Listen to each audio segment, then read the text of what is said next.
Bonjour à toutes et à tous, on se retrouve aujourd'hui pour mon bilan lecture du mois de juillet qui sera à la cool.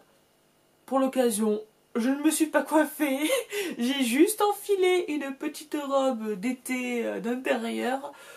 Voilà, hein, on va faire ça doucement mais sûrement. J'ai 4 livres à vous présenter, un en anglais, enfin un d'un auteur anglophone et 3 autres d'autrices françaises.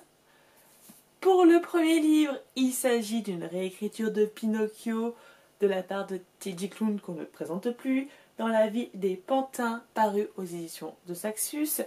Ici, nous allons suivre Victor qui vit dans la forêt avec son père ainsi que 2 autres robots, une robot infirmière très psychopathe et un robot aspirateur très terre-à-terre, très premier degré.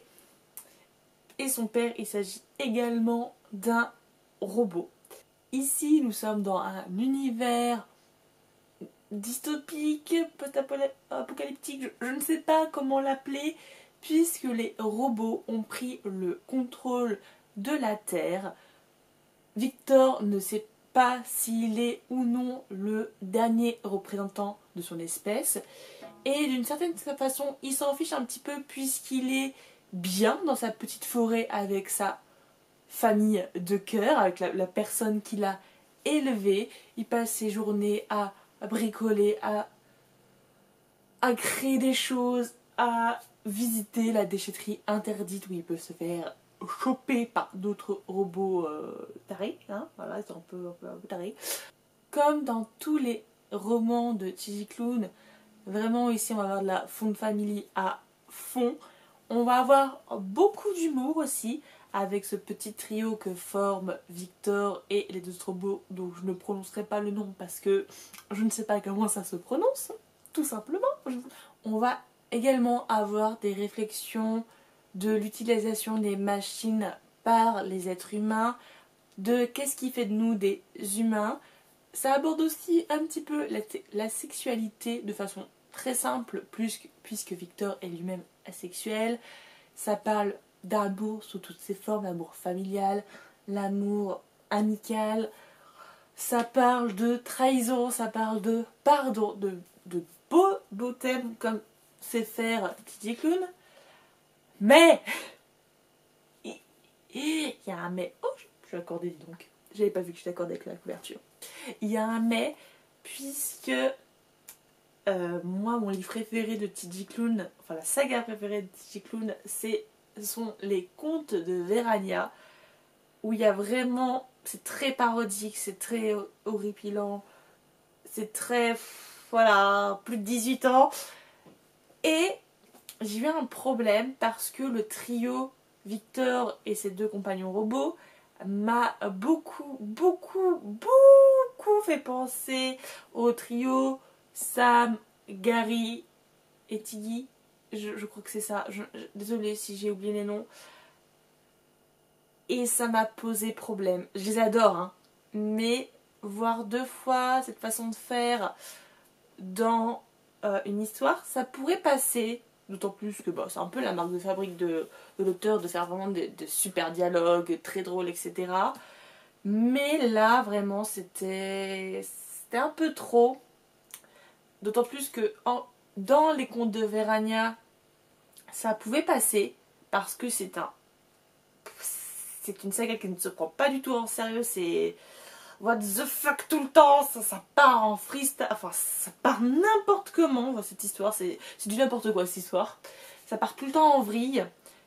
Voilà, c'est pas très sérieux.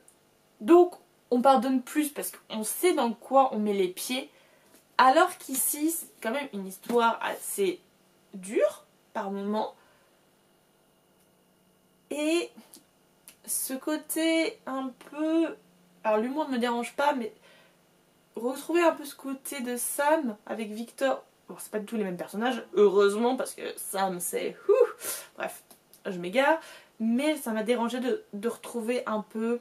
Je ne trouve plus mon mot, vous voyez cette alchimie C'est pas alchimie que je cherche, mais on va dire alchimie. Non, ça n'a pas fonctionné avec moi sur cette histoire. Et voilà, tout simplement. C'est un bon petit clown, mais ce n'est pas le meilleur. Une autrice que je ne présente plus, il s'agit de Maëlle Dezard, dont j'ai lu son premier livre. Je crois que c'est son premier livre sorti. Les tribulations d'Esther Parmentier, cadavre haché, vampire fâché, une enquête 100%. Il s'agit du premier tome.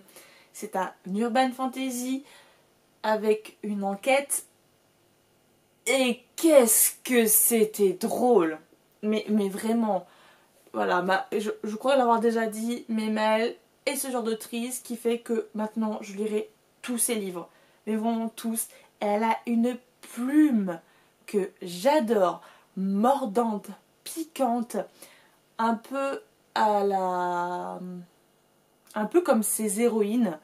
Ici, voilà, du coup, on va suivre Esther, qui est en train de cuire, qui est en train de cuire sous le soleil alsacien en pleine canicule.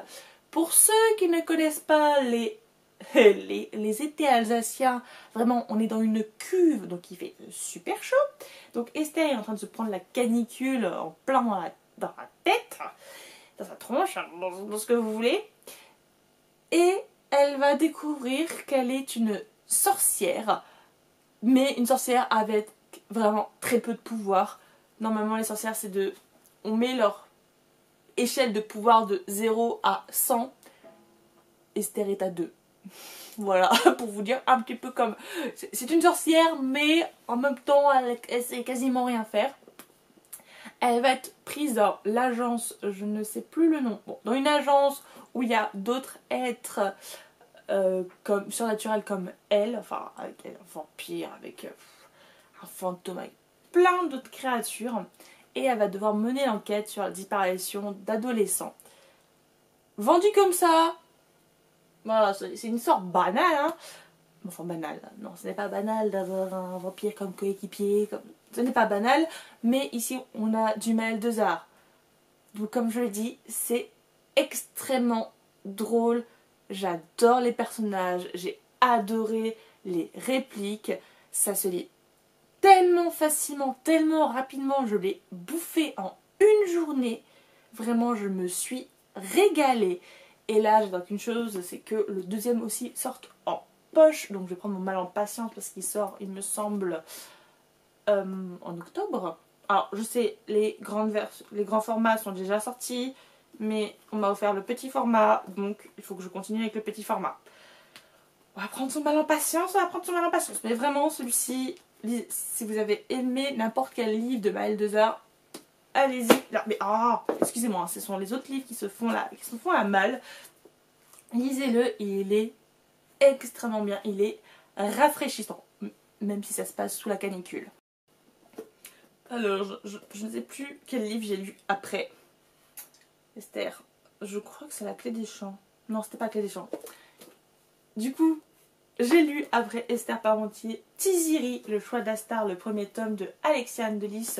Là, c'est paru aux éditions Livre de Poche, mais il existe aux éditions Plume Blanche en grand format. Ce livre, il faut savoir que j'en ai beaucoup entendu parler. Il me semble même qu'il a reçu quelques prix. Mais je n'avais aucune idée de quoi ça parlait. Vraiment, je pensais que c'était de la fantaisie. Pour vous dire, je pensais que c'était de la fantaisie. Du tout. Ici, nous sommes dans un univers de science-fiction dystopique, parce que ça se passe quand même, il y a quand même la Terre, etc. Mais c'est dystopique, c'est de la science-fiction avec des aliens, des extraterrestres. Donc vraiment, j'étais à côté de la plaque niveau fantasy. Même si on a un petit peu de magie quand même, faut pas se leurrer. Moi, il m'a beaucoup fait penser, alors c'est quand même un peu différent, mais il m'a beaucoup fait penser à Avatar, les bonhommes bleus, hein, pas Avatar, mon Avatar que j'aime d'amour. Donc ça m'a beaucoup fait penser à l'univers d'Avatar, même si ça n'a strictement rien à voir. Ici, on va suivre Tiziri, appelée Blanche, parce qu'elle est albinos. Et elle fait partie des faucheurs. Ce sont les personnes qui vont aller chasser parce que la nature s'est retournée contre les humains et a pris possession de la terre. depuis que les extraterrestres sont arrivés. Je ne sais plus comment ils s'appellent, les extraterrestres. J'ai une mémoire de Dory, vous l'avez déjà dit, je pense. Ouh, j'ai oublié que c'était aussi petit. Bon, en gros, ils vivent ils sont un dôme, ils sont protégés, et du coup, Tiziri va chasser pour nourrir les siens, même si elle est beaucoup harcelée, embêtée du fait de sa différence. Du coup, elle s'en fiche, enfin elle s'en fiche. Elle ne se laisse pas faire, elle essaie d'être la meilleure chasseuse d'ailleurs. Elle l'est, enfin chasseuse, enfin faucheuse. Sauf que c'est extrêmement dangereux pour elle d'aller chasser, puisque, comme je vous l'ai dit, les plantes, la nature, tout peut se retourner contre elle, et ils sont contrôlés. La nature est contrôlée également par les extraterrestres qui ont envahi la Terre. Mais évidemment, tout ne va pas se passer comme prévu. Tiziri va découvrir des choses sur son monde, comme d'habitude. Hein, on pense savoir d'où on vient, qu'est-ce qui s'est passé, mais du tout. J'ai adoré cette lecture. C'est vraiment, ça vaut ce qu'on dit sur lui, sur elle, sur cette histoire, ce roman. C'est vraiment, c'était addictif. Et quelques petites choses qu'on pouvait voir venir, mais c'était tellement bien écrit. Ça parle de, quand même, tout de même, il y a quand même un message derrière sur la nature, ce qu'on en a fait, comment elle a été utilisée sur l'être humain, sur plein de choses différentes. J'ai vraiment adoré, même si encore une fois, quand on a un peu l'habitude, on voit des choses arriver. Si vous hésitez encore pour ce livre, allez-y, les yeux fermés. Alors Tiziri, c'était pas...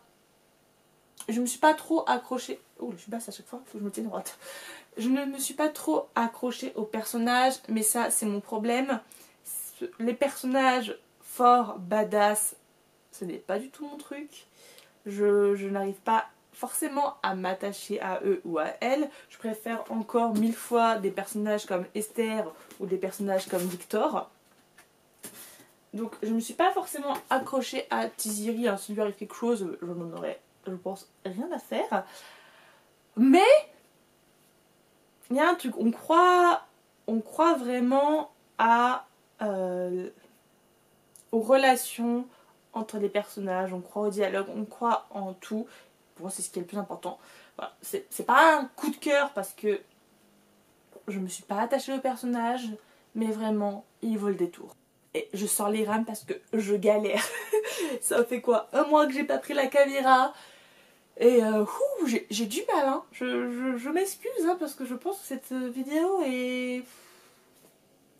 Je vais couper beaucoup de choses, je pense. Donc on va finir très vite avec... Faut que je tienne à l'endroit, c'est mieux. Avec La Clé des Champs d'Audrey Folo, paru aux éditions Folio Junior en édition poche. Et il me semble que c'était l'édition Gallimard. Oui, elle avait gagné le concours Gallimard jeunesse d'écriture. Le même concours qui a fait connaître Cristal Dabos avec... ou Dabos. Je sais jamais si c'est Cristal Dabos ou Dabos. Bref, celle qui a été connue pour la passeuse de mots. Oh là là! Et ça va pas, hein? La passe miroir, il y a... Bref, La Clé des Champs est un livre jeunesse où on va suivre Robin Larsin, qui a 13 ans, qui fait partie d'une famille de voleurs, sauf que elle déteste voler. Vraiment, elle n'aime pas ça. Sauf qu'après un petit accident, elle va être envoyée en pensionnat, en école de redressement pour les voleurs et faire ses preuves en tant que voleuse, parce qu'il me semble qu'ils passent du coup normalement un test qui fait que soit ils vont devenir voleurs ou voleuses, soit ça va être la risée de toute la famille et elle va être un peu bannie. Donc elle va à l'école justement pour apprendre à être une bonne voleuse. Moi je pensais que ça allait être justement beaucoup basé sur ça, beaucoup sur les cours, sur plein de choses. Et pas du tout. Pas du tout, pas du tout. Dès dès qu'elle rentre au pensionnat, elle va débuter une enquête. Enfin, tout de suite. Pas tout de suite, hein, au bout de... Voilà, pas tout de suite, mais elle va débuter une enquête. Et cette histoire va beaucoup être sur ça. Ça aurait pu passer, parce qu'il y a des choses intéressantes, et ça reste un livre jeunesse, hein, mais j'en ai marre de voir dans les histoires des adolescents de 12, 13, 14 ans à qui on confie une enquête super importante et les adultes en ont rien à faire. Et genre, les adultes disent ah bah oui, c'est elle qui mène l'enquête, donc on va lui donner des indices, on va peut-être l'aider ou pas. Mais pour moi, j'arrive pas à prendre au sérieux. C'est... Bah non, en fait, une gamine de 13 ans va pas être une super enquêtrice. C'est pas possible. Pourquoi ce ne sont pas les personnes adultes qui vont mener l'enquête? Je ne comprends pas. J'ai pas compris. En fait, ce livre, je pense qu'il est bien pour... je pense qu'on peut s'y intéresser quand on est des jeunes enfants, quand on est des adolescents. Mais j'avais l'impression de regarder un téléfilm Disney. Enfin, vous savez, vraiment les téléfilms où vous aimez bien lire parce que c'est mignon et tout, mais il y a ce truc qui fait, non mais c'est n'importe quoi, c'est quoi ces réactions, c'est quoi ces... Et ça m'a donné un peu cette impression, c'était une sorte de téléfilm sur une école de voleurs. Vous m'auriez mis des chansons avec des adolescents qui chantent, ça aurait fait la même chose. C'est dommage, je m'attendais à beaucoup plus, ce qui ne va pas m'empêcher de me mettre dans ma bibliothèque de classe, parce que je pense que ça pourrait effectivement intéresser des enfants et des adolescents. Mais vraiment, j'ai été déçue. Je ne m'attendais pas à ce que ça soit une enquête. Ça aurait pu être une très bonne enquête, mais non, en plus il y a des choses auxquelles je m'attendais. On pense qu'il y a un petit peu de doute sur est-ce qu'il y a de la magie ou pas, des créatures. Pas du tout, il n'y a rien du tout ça. Moi je pensais qu'il y avait un peu de magie, un peu de truc, pas du tout. C'est vraiment, ça se passe dans l'autre monde, mais c'est un petit peu à part. Enfin, la déception. Là je me sens un peu comme Toui, je m'attendais à rien, mais je suis quand même déçue. Après, il y a de très bonnes idées, hein. C'est pas pour rien non plus qu'il a été gagnant du concours Gallimard. Mais le fait qu'une gamine mène une enquête qui peut être menée par des adultes, et surtout, au final, ça se résout un peu facilement. Bref, j'ai pas... Non, je m'attendais à mieux. Ouf, tout le monde respire. Moi la première. Ça y est. Si vous êtes arrivé jusqu'à là, merci. Hein. N'oubliez pas de commenter, d'aimer ou pas. De toute façon, là je suis un peu partie en vrille complet. Je vous remercie du coup d'avoir regardé cette vidéo. Je vous souhaite à toutes et à tous d'excellentes lectures et d'excellentes découvertes. Et je vous dis à la prochaine. Ciao!